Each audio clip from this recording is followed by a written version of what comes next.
आमदन खां वधीक असां रेफरेंस केस जी ॿुधणी जे मौके ते पीपल्स पार्टी जे सीनियर अॻवान ख़ुर्शीद शाह खे एहतसाब अदालत सखर में पेश कयो वियो। एहतसाब अदालत वकीलनि जा दलील ॿुधण बाद नेब प्रोसिक्यूटर जी दरख़्वास्त ते फ़ैसिलो महफ़ूज़ कयो, जेको 12 अक्टूबर ते ॿुधायो वेंदो। रेफरेंस में ख़ुर्शीद शाह ऐं ॿिया नामज़द जवाबदार बि अदालत में पेश थिया। इन मौके ते अदालत ॿाहिरां मीडिया सां ॻाल्हाईंदे ख़ुर्शीद शाह जो चवणो त मुल्क जूं हालतूं इंतहाई ख़राब थी चुकियूं आहिनि। इमरान ख़ान हुकूमत सियासी इंतकाम वठी रही है। मुल्क का वारिस हकीकी वारिस अवाम है, चाहे वो पार्लियामेंट हो, चाहे अदलिया हो, चाहे एस्टेब्लिशमेंट हो, हम सब खादिम हैं अवाम के।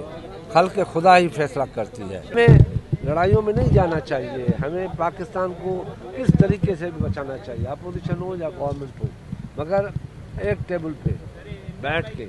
मगर जब देखा जाता है कि मुल्क का जो सरबराह है किसी के साथ बातचीत करने के लिए तैयार नहीं, इसलिए कि उनके पास कोई और पॉजिटिव नैरेटिव नहीं है। ख़ुर्शीद शाह चयो त मुल्क में महांगाई वधी वई आहे, हुकूमत अवामी मसइलनि खे नज़रअंदाज करे पई। विज़िट कयो अवामी आवाज़ मीडिया ग्रुप जी वेबसाइट awamiawaz.pk।